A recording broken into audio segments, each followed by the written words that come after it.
ఈరోజు ఈ వాక్యం అందరూ చెప్పండి. ఆయన నీకు మేలు చేసి నీ పితరుల కంటే నిన్ను విస్తరింపచేయును. ఆమేన్ చెప్పండి, ఆమేన్ చెప్పండి. మూడవసారి ఆమేన్ చెప్పండి. ఈరోజు దేవుడు నీకొక వర్తమానాన్ని తన దాసుని ద్వారా పంపిస్తున్నాడు. None other than God. దేవుడు తప్ప ఈ మాటలు మరి ఎవ్వరు చెప్పటం లేదు. దేవుడే నీకోసం ఒక అద్భుతమైనటువంటి వాగ్దాన సందేశాన్ని పంపుతున్నాడు. ఆయన ఏమంటున్నాడంటే, నీ పితరులను, ఎవరు మన పితరులు? అబ్రహాము, ఇస్సాకు, యాకోబు, దావీదు, వీరందరూ మన పితరులు. మన పితరులైనటువంటి వీరికి దేవుడు ఏ రీతిగా కృప చూపి వారి యొక్క జీవిత కాలములో ఎలాంటి అద్భుతమైనటువంటి కార్యాలు వారి పట్ల జరిగించి వారికి దేవుడు సెలవిచ్చిన ఆ వాగ్దానములోకి వారిని నడిపించుకున్నాడో, అదే దేవుడు, నువ్వు ఆరాధించే దేవుడు, ఆయన నీకు చెప్తున్నాడు, ఆయన నీకు మేలు చేసి నిన్ను కూడా నీ పితరుల కంటే అధికముగా విస్తరింపచేసి దేవుడు నిన్ను నూతనమైన ఆ వాగ్దాన భూమిలో నిన్ను నిలబెట్టుకుంటాడు. దేవునికి స్తోత్రం. Praise the Lord. జాగ్రత్తగా వాక్యాన్ని వినండి. వాక్యాన్ని వినేటప్పుడు ఉద్రేకపడకండి, ఆత్మలో నుండి వినండి. మీ ఆత్మకు దేవుడు పంపిస్తున్న సమాచారాన్ని తెలుసుకోండి. ఆది కాండము నుండి ద్వితీయోపదేశ కాండం వరకు 5 కాండాలు ఉన్నాయి. వీటిని పంచకాండములు అంటారు. ఈ పంచకాండాలను ప్రవక్త అయిన మోషే రాశాడు అని చెప్తారు. ఈ ద్వితీయోపదేశ కాండం ఆది కాండము నుంచి మోషే దేవుని ప్రజల్ని వాగ్దాన భూమికి నడిపిస్తున్న ఆ చివరి ప్రయాణం వరకు జరిగిన సన్నివేశాలన్నీ క్రోడీకరించి ద్వితీయోపదేశ కాండములో వాటన్నిటినీ కూడా జ్ఞాపకం చేస్తూ వారి ప్రయాణంలో దేవుడు ఎలాంటి అద్భుతాలు చేశాడో, ఆకాశము నుండి మన్నా ఎలా కురిపించాడో, బండ నుండి నీళ్లు ఎలా రప్పించాడో, వాళ్ళ వస్త్రాలు పాతగెలకుండా దేవుడు ఎలా సహాయం చేశాడో, దేవుని ప్రజలకు దేవుడు చేసిన అద్భుత కార్యాలన్నీ మోషే ఇశ్రాయేలు ప్రజలకి జ్ఞాపకం చేస్తూ చెబుతున్న మాటలు ఇవి. మన జీవితాల్లో కూడా దేవుడు ఇంతవరకు ఎన్నో అద్భుతమైన కార్యాలు చేశాడు. మన జీవితాల్లో కూడా దేవుడు ఎన్నో ఆశ్చర్యకరమైన కార్యాలు ఆయన జరిగించాడు. ఆయన కృపను దయచేసి కష్టకాలాల్లో, శ్రమ కాలాల్లో, ఇబ్బందులు కలిగినప్పుడు, వ్యాధులు దాడి చేసినప్పుడు, కుటుంబములో చెప్పుకోలేని సమస్యలు సంభవించినప్పుడు కూడా ఆయనకు మనము ప్రార్థించగా దేవుడు అద్భుత కార్యాలు చేశాడు. స్తోత్రం, హల్లెలూయా. దేవుని కార్యాలు ఆగిపోయేవి కాదు, సాగిపోయేవి. ఆమేన్ చెప్పండి. దేవుని కార్యాలు ఆగిపోయేవి కాదు. ఒకవేళ నీ జీవిత కాలంలో ఇంతవరకు నీకున్న పరిస్థితుల్లో నేనే కష్టపడ్డాను, నేనే శ్రమపడ్డాను, నేనే ప్రయాసపడ్డాను, నా కష్టాన్ని బట్టి, నా శ్రమను బట్టి, నా ప్రయాసను బట్టి నేను ఈ స్థితికి వచ్చాను అనుకుంటున్నావేమో. నో నో నో నో, అలా కానే కాదు. నువ్వు ఎంత కష్టపడినా, నువ్వు ఎంత శ్రమపడినా, నువ్వు ఎంత ప్రయాసపడినా దేవుని హస్తము నీకు తోడుగా ఉండకపోతే నీ జీవితంలో ఒక అభివృద్ధి అనేది నీకు కనబడదు. నీ జీవితంలో ఒక అభివృద్ధి అనేది కనబడాలంటే అది నీ ఉద్యోగమైనా, అది నీ వ్యాపారమైనా, అది నీ కుటుంబమే అయినా, దేవుడు నీకు ఇచ్చిన సంతానమే అయినా, ప్రభు నీకు ఏమిచ్చాడో ఆ ఇచ్చిన సమస్తములోనూ కూడా ఒక ఎక్స్పాన్షన్, ఒక విస్తరణ విస్తరణ అనేది కనబడాలంటే దానికి దేవుడే కార్యం చెయ్యాలి. ఆమేన్, హల్లెలూయా. నువ్వు ఉదయం నుంచి రాత్రి దాకా, రాత్రి నుంచి ఉదయం దాకా 24 గంటల్లో 18 గంటలు నువ్వు గొడ్డులా కష్టపడితే, నువ్వు ఎంతో చెమటోడ్చి నీ నెత్తురిని చెమటగా మార్చి నువ్వు ప్రయాసపడినంత మాత్రాన నీ జీవితంలో ఒక విస్తరణ నువ్వు చూడలేవు, ఒక అభివృద్ధి నువ్వు చూడలేవు. అది ఎప్పుడు కూడా దేవుని బిడ్డలుగా మనం మర్చిపోకూడదు. నేను ఎంత కష్టపడ్డానో తెలుసా? ఎస్, నువ్వు కష్టపడ్డావు, కాదనలేదు. నేను చాలా హార్డ్ వర్క్ చేశాను, ఓకే, నువ్వు హార్డ్ వర్క్ చేసావు, లేదంటలేదు. నువ్వెంత కష్టపడ్డా, నువ్వెంత హార్డ్ వర్క్ చేసినా దేవుడు నీకు సహాయం చేయకపోతే నీ ప్రయాస అంతా బూడిదలో పోసిన పన్నీర్ అన్నట్టుగా అయిపోతుంది. దేవుడు కృప చూపాడు కాబట్టే ఇంతవరకు నువ్వు రాగలిగావో. దేవునికి స్తోత్రం, దేవునికి స్తోత్రం. హల్లెలూయా, హల్లెలూయా. ఆ దేవుడే ఈరోజు నీతో మాట్లాడుతున్నాడు. నా కుమారుడా, నీ పట్ల నాకు ఒక ప్లానింగ్ ఉంది. నా కుమార్తె, నీ పట్ల నాకు ఒక ప్లానింగ్ ఉంది, ఒక ప్రణాళిక ఉంది, ఒక ఉద్దేశ్యం ఉంది, ఒక సంకల్పం ఉంది, ఒక చిత్తం ఉంది. నీ కొరకు నాకు ఒక ఉన్నతమైన ఆలోచన మరి నేను కలిగి ఉన్నాను. అదేమిటంటే, ఇంతవరకు నీ ముందు తరములలో నీ పితరులకు చూపిన కృప కంటే అధికమైన కృప నీకు చూపి నిన్ను నేను విస్తరింపచేస్తాను. Receive the word of the Lord. దేవుని మాట రిసీవ్ చేసుకోండి. ఈరోజు నీ పరిస్థితి ఎలా ఉన్నా, నీ కుటుంబ పరిస్థితులు ఎలా ఉన్నా, నీ ఆర్థిక పరిస్థితులు ఎలా ఉన్నా, నీ ఆరోగ్య పరిస్థితులు ఎలా ఉన్నా, నీ బిడ్డల జీవితాలు ఎలా ఉన్నా, ఈరోజు నాలో నుండి ఆ తండ్రి నీకు చెప్తున్న మాట ఏమిటంటే, రాబో దినములలో నీ ఫాదర్స్ కంటే, నీ పితరుల కంటే నువ్వు విస్తరించేలాగా నేను చేయబోతున్నాను. Hello, praise the Lord, praise the Lord. Don't discourage at your present situations. నీ ప్రస్తుత పరిస్థితులు నిన్ను నిరుత్సాహపరచనివ్వద్దు. నిరాశ తలుపు తడితే తలుపు తీయొద్దు. నా జీవితం ఎలా ఉంది, నా కుటుంబం ఎలా ఉంది, నా బిడ్డల పరిస్థితులు ఇలాగున్నాయి, ఎంత కష్టపడినా నా జీవితంలో ఒక ఎదుగుదల అనేది కనిపించటం లేదు.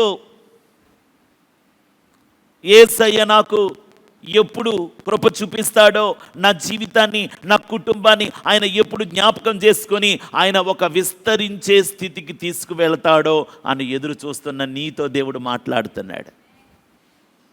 చూడండి, ఇందాక చదివించిన వాక్యం హెబ్రీయులకు రాసిన పత్రిక 6వ అధ్యాయం 13వ వచనం అనుకుంటున్నాను. చూడండి,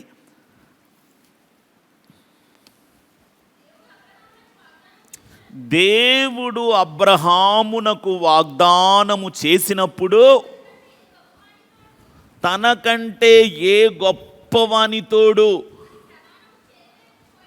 అని ప్రమాణము చెయ్యలేకపోయెను గనుక, తన తోడు అని ప్రమాణము చేసి, నిశ్చయంగా నేను నిన్ను ఆశీర్వదిస్తాను, నిశ్చయముగా నేను నిన్ను విస్తరింపజేస్తాను అని చెప్పాను. దేవునికి స్తోత్రం, ప్రైజ్ ద లార్డ్. దేవునికి స్తోత్రం. నిశ్చయంగా నేను ఆశీర్వదిస్తాను, డౌట్ పడొద్దు. నిశ్చయంగా నేను నిన్ను విస్తరింప చేస్తాను. ఒక ఎక్స్పాన్షన్ అనేది నీ జీవితంలో నువ్వు చూస్తావు. ఎవరు చెప్తున్నారు? ఎవరు చెప్తున్నారు? ప్రభువే చెప్తున్నాడు. ప్రభువే చెప్తున్నాడు. దేవుడే మాట్లాడుతున్నాడు. చాలాసార్లు నీ అంతరంగంలో నీకు కలుగుతున్న ఆ యొక్క కృంగుదల ఆయన చూసి ఉంటాడు.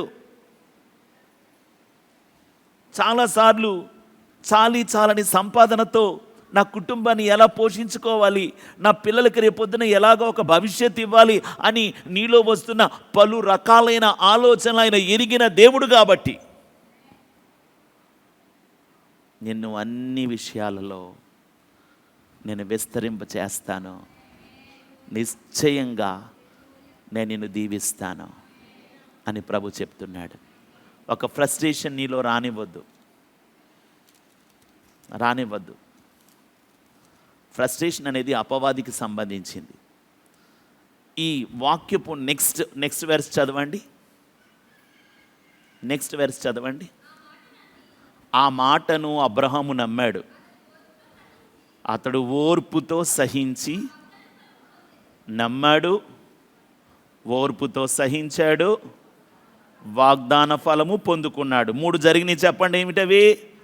మొదటిది చెప్పండి, నమ్మాడు. రెండోది ఓర్పుతో సహించాడు. ఆ వాగ్దాన ఫలము, స్తోత్రం చెప్పండి. నువ్వు నమ్ముతున్నావా? వాగ్దానాన్ని నమ్ముతున్నావా? ఈరోజు నీ జీవితంలో, నీ కుటుంబంలో దేవుడు ఏ కార్యం చేస్తానని నీకు చెప్పి నిన్ను ధైర్యపరుస్తున్నాడో, నీ వెన్ను తడుతున్నాడో, నీకు బలాన్ని ఇస్తున్నాడో, నీకు ఆయన సపోర్ట్ చేస్తున్నాడో, ఆయన మాటను ఈరోజు నమ్ముతున్నావా? నమ్మగానే ఉద్రేకపడకూడదు. ఓర్పుతో, ప్రతి పరిస్థితిలో సహనంతో నువ్వు నిలబడాలి. ఆమేన్. అప్పుడే దేవుని యొక్క వాగ్దాన ఫలాన్ని నువ్వు పొందుకుంటావు. చాలామందికి చాలా తొందరపాటు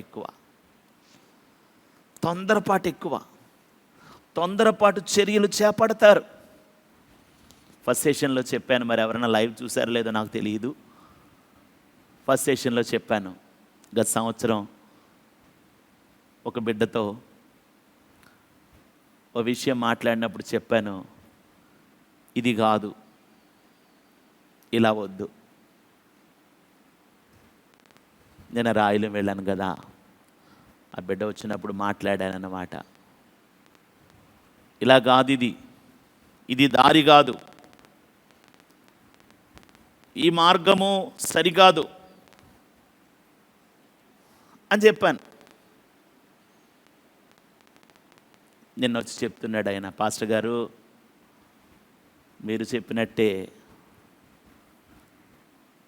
గోడ కొట్టిన బంతి తిరిగి వచ్చి ఎక్కడ ఉండాలో కథ అంతా మళ్ళీ అక్కడికే వచ్చింది. ఎక్కడికి రావాలో అక్కడికే స్టోరీ వచ్చింది. దేవునికి స్తోత్రం. ఏదేదో కొన్ని ఆలోచనలు వస్తాయి.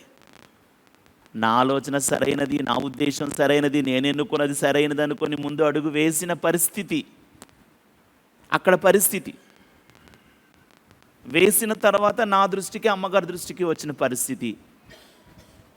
ప్రార్థన చేసి నేను చెప్పాను,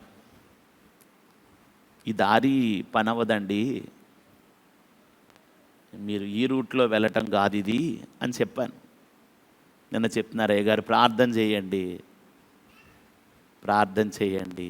దైవజనుల ద్వారా దేవుడు ఏం చెప్పాడో మళ్ళా పొజిషన్ అంతా అక్కడికే వచ్చింది. కొంచెం ఓపిక పట్టుంటే,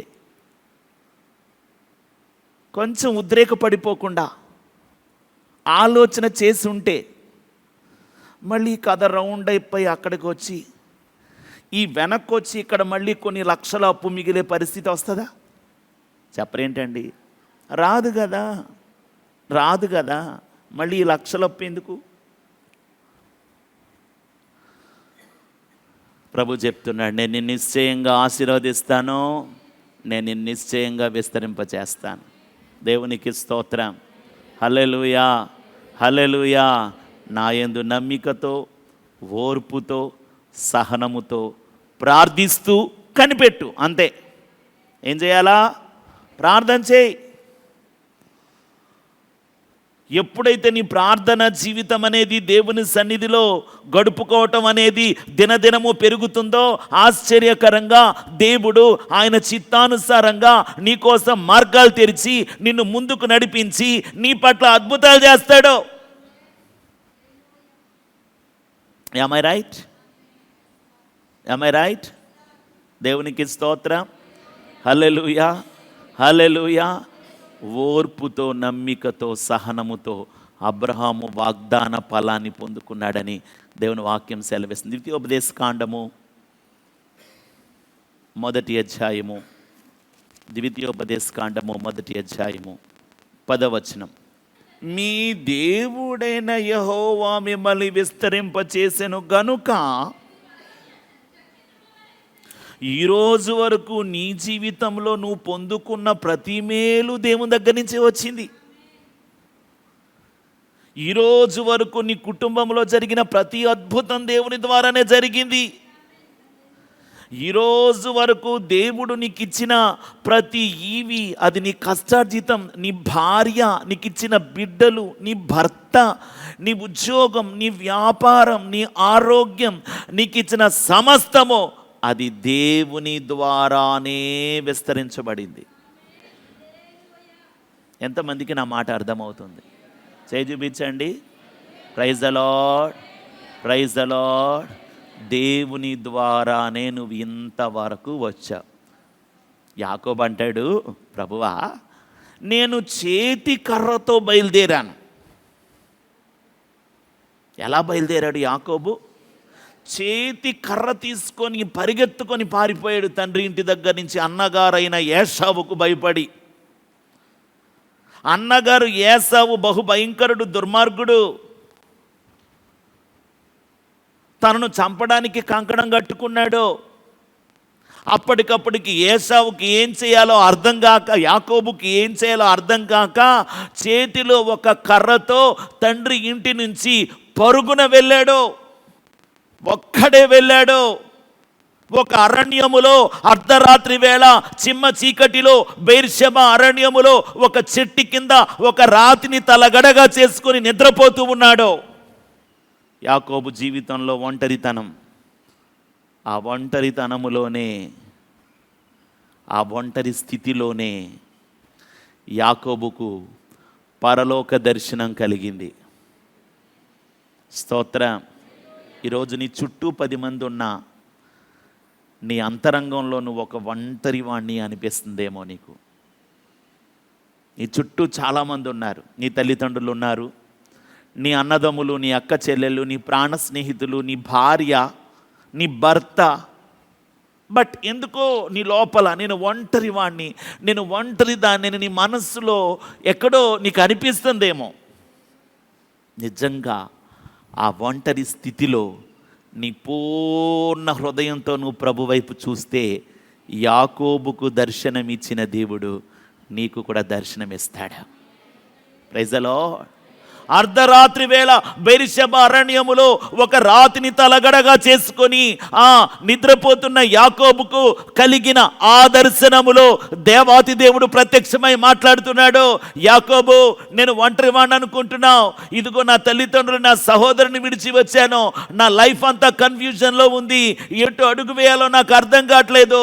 there are lot of questions in my mind. నా మైండ్లో ఎన్నో ప్రశ్నలు వస్తున్నాయి అనుకుంటున్నావు. కానీ యాకోబు, నిశ్చయము నేను నీకు తోడై ఉండి నీతో కూడా వచ్చి నిన్ను ఆశీర్వదించి నిన్ను గొప్ప జనముగా విస్తరింప చేస్తాను. నీకిచ్చిన వాగ్దానము నెరవేరే వరకు నిన్ను విడువను, ఎడబాయను అని యాకోబుతో మాట్లాడాడు. అదే దేవుడు నీతో కూడా ఈరోజు మాట్లాడుతున్నాడు. Praise the Lord, praise the Lord, praise the lord.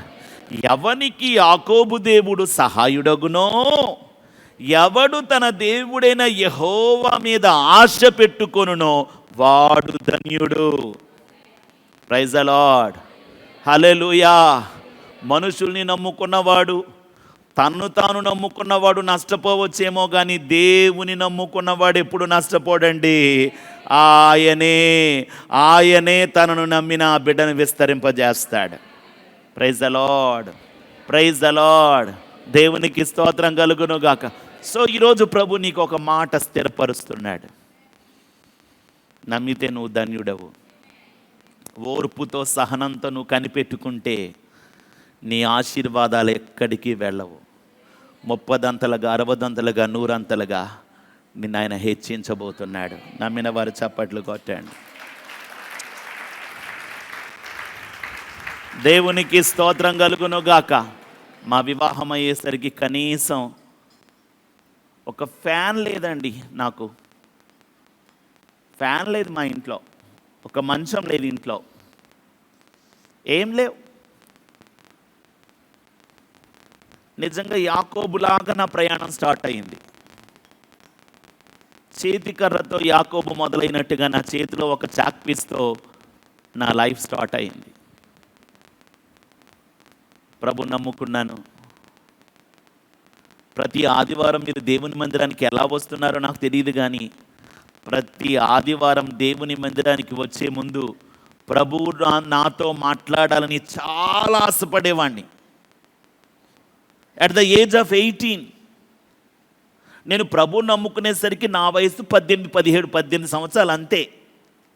ఆ 17-18 సంవత్సరాల వయసులో ప్రతి వారము ఎంత ఆశతో వచ్చేవాన్నో ప్రభు దగ్గరికి. ప్రభు నాతో మాట్లాడు, ప్రభు నాతో మాట్లాడు, ప్రభు నాతో మాట్లాడు అని ప్రభుని అడుగుతూ ఉండేవాడిని. దేవునికి స్తోత్రం.